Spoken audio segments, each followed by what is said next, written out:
सभापती महोदय, महाराष्ट्र विधानमंडळाचे वरिष्ठ सभागृह असलेली विधान परिषद शतक महोत्सव साजरा करते आणि याच काळात या सर्वोच्च सभागृहाचं सभापतीपद प्राध्यापक राम भामाबाई शंकर शिंदे हे भूषवतायत. आपली बिनविरोध निवड झाली त्याबद्दल मी मनापासून आपलं अभिनंदन करतो. आपल्याला खूप खूप शुभेच्छा देतो. सभापती आणि आता मी इथं सभागृह नेता आहे ना, दोघंही शिंदे आहोत. योगायोग आहे. इकडे देवेंद्रजी आहेत, इकडे अजितदादा आहेत. आपली लोकशाही लोकशाही शिंदेशाही सारखी चालू. खरं म्हणजे रामभाऊ हे सर्वांचेच लाडके भाऊ आहेत. त्यांच्या नावात देखील आपण म्हणालात राम आहे, त्यामुळे ते रामासारखे न्यायप्रिय असतील, न्याय देणारे असतील अशा प्रकारचा विश्वास देखील या ठिकाणी व्यक्त करतो. सत्ताधारी असो किंवा विरोधक, कुणावरही रामभाऊ अन्याय करणार नाहीत, कारण त्यांचा स्वभावच नाहीये. सगळ्यांना सोबत घेऊन चालण्याचा, सर्वांना संधी देण्याचं, काही कटुप्रसंग आले तर ते अगदी हसत खेळत निभावून नेण्याचं कसब आपल्याकडे आहे. आणि म्हणून मला वाटतं ती काही अडचण येणार नाही. आणि आडनावात शिंदे आहे,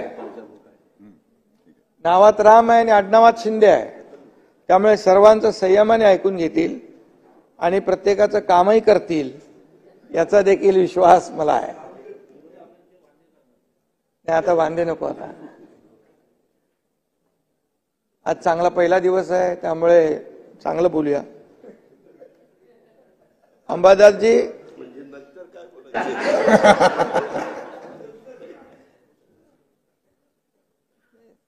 सत्ताधारी आणि विरोधक ही रथाची दोन चाकं आहेत आणि हे वरिष्ठ सभागृह आहे. त्यामुळे लोकशाहीमध्ये आणि राज्याचा कारभार हाकताना सत्ताधारी आणि विरोधक ही दोन्ही महत्वाची जबाबदारीची भूमिका घेणारे लोक असतात आणि त्यामुळे विरोधी पक्ष यांचा देखील मान सन्मान या ठिकाणी नक्की होईल. पुण्यश्लोक अहिल्यादेवी होळकरांच्या जन्मभूमीतला हा सुपुत्र आहे. अहिल्यादेवींच्या माहेरच्या बाजूच्या घराण्यातले 9वे वंशज आहेत. ही देखील अभिमानाची बाब आहे. अहिल्यादेवींचा धगधगता वारसा त्यांच्या धमन्यातून वाहतो आहे. असा वारसा लावायला देखील भाग्य लागतं, नशीब लागतं आणि असा सभापती मिळालाही भाग्य असावं लागतं. देवेंद्रजींनी सांगितलं ते, त्यामुळे मी पुन्हा सांगणार नाही. आणि खऱ्या अर्थाने आज आपण सभापतीपदी विराजमान झालेला आहात. पुण्यश्लोक अहिल्यादेवींचा तुम्हास लाभे वारसा, न्याय, समता, बंधुता आणि लोकसेवेचा वसा अशा प्रकारचं कामगिरी आपल्या हातून होईल. हेच आता तुमच्या पुढच्या कार्यकाळाचं सार असणार आहे याची मला खात्री आहे. पुण्यश्लोक अहिल्यादेवी होळकरांनी न्यायाचं राज्य कसं करावं, प्रजेचं कल्याण कसं करावं याचा वस्तुपाठ घालून दिला. आणि आम्ही देखील आपण कार्यक्रम जेव्हा आयोजित करायचे तेव्हा आम्ही सगळेजण यायचो आणि तो देखील एक अभिमानाचा, आनंदाचा प्रसंग असायचा. आणि त्याच पुण्यश्लोक मातेच्याच जन्मभूमीची माती कपाळाला लावून तेच संस्कार घेऊन राम शिंदे समाजकारणात उतरलेत. एक शेतकरी कुटुंबातला मुलगा आज या सन्मानाच्या पदावर बसलाय. राम शिंदेजी सोन्याचा चमचा घेऊन तोंडात धरून पाळण्यात पडले नव्हते. कमालीच्या संघर्षातून तावून सुलाखून आपण बाहेर पडलात. काबाड कष्ट करून आपण उच्च शिक्षण घेतलं. MSc BEd पर्यंत शिक्षण मिळवून आष्टीला प्राध्यापकी केली. एक सुसंस्कृत उच्च विद्याविभूषित आणि समाजकारणाची जाण असलेले नेते आपण आहात आणि सर्वार्थाने आपली निवड ही अतिशय अचूक आहे हे देखील या ठिकाणी मी नमूद करतो. 29 महिने हे पद रिक्त राहिलं होतं. त्या काळामध्ये आपण पाहिलं बरेच काही प्रसंग घडून गेले, चढ उतार आले. तेही या सभागृहाने बरंच काही पाहिलं आणि त्याची कारणंही आहेत. आमचे मित्र रामराजे निंबाळकरांनंतर हे पद रिकामं होतं. त्यामध्ये मी त्या कालावधीमध्ये जाऊ इच्छित नाही, परंतु त्या काळात आमच्या डॉक्टर नीलमताई गोरे उपसभापती पदावरून सभागृहाचं कामकाज अतिशय समर्थपणे उत्तमपणे तुम्ही सांभाळलं. खऱ्या अर्थाने अनेक लोकाभिमुख निर्णय आपण घेतले. महिलांचा सन्मान वाढवणारे निर्णय घेतले. महिलांवर अन्याय अत्याचार जेव्हा होत होते तेव्हा आपण धावून जात होता आणि महिलांना सन्मान देणारी भूमिका आपण घेतली आणि खऱ्या अर्थाने अनेक चांगले निर्णय या सभागृहामध्ये आपल्या कारकिर्दीमध्ये झाले. गावकरे साहेबांची आठवण देवेंद्रजींनी मुख्यमंत्री महोदयांनी करून दिली. खरं आहे, उपसभापती ते होते, परंतु ते सर्वांचेच उपसभापती होते. सगळ्यांनाच आपलंसं करून ठेवण्याची हातोटी त्यांची होती आणि अतिशय लोकप्रिय उपसभापती म्हणून त्यांची कारकीर्द ठरली. आणि म्हणून आपण देखील अतिशय संयम ठेवून काम केलं. काही कटू प्रसंग आले देखील, तेव्हा आपण जेव्हा वेळ द्यायचं तेव्हा वेळही दिला आणि जेव्हा थांबवायचं तेव्हा थांबवलेही. त्यामुळे सभागृहाचं हे वरिष्ठ सभागृह आहे आणि इथूनच जो काही संदेश जनमानसामध्ये जातो तो त्याची प्रतिमा जनमानसामध्ये तयार होते. अशा प्रकारचे हे वरिष्ठ सभागृह आहे. यामध्ये अनेक वरिष्ठ सभापती होऊन गेले, सदस्य होऊन गेले आणि या सभागृहाची एक मोठी परंपरा आहे. या सभागृहाचं एक वेगळी गरिमा आहे, वेगळं महत्त्व आहे आणि या सभागृहाचं वेगळं पावित्र्य आहे आणि म्हणून ते देखील जपण्याचं काम आपण नीलमताई केलं. श्रद्धा सबुरी मगाशी आपण म्हणालात आणि खऱ्या अर्थाने पेशन्स आणि श्रद्धा सबुरी हे माणसाच्या राजकीय सामाजिक जीवनातला अतिशय महत्त्वाचा एक भाग आहे. आणि तुम्ही म्हणालात एकनाथ शिंदे माझ्या पाठीशी उभे आहेत. आम्ही 3 भाऊ तुमच्या पाठीशी उभे आहोत, काळजी करण्याची कारण नाही. आणि आपलं देखील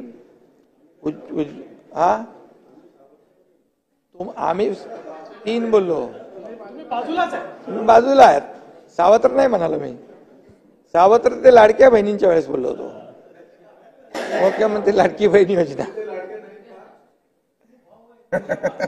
त्यामुळे मी आपल्याला देखील नीलमताईचं देखील शुभेच्छा आणि अभिनंदन करतो आणि आपण एकत्र काम करत पुढे जाणार.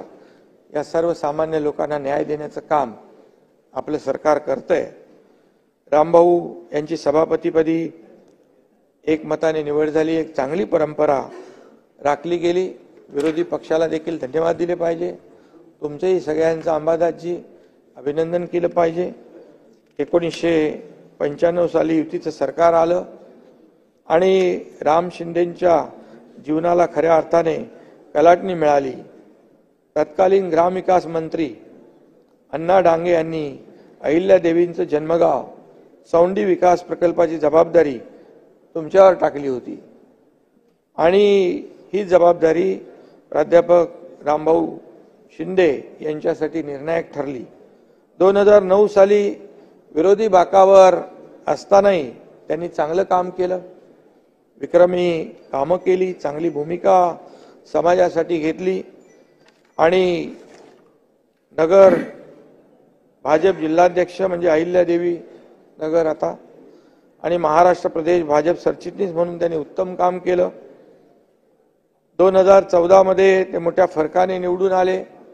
आधी राज्यमंत्री आणि मग राज्यमंत्री काम आपलं केलं ते मुख्यमंत्री महोदयांनी त्याचा उल्लेख केलेला आहे।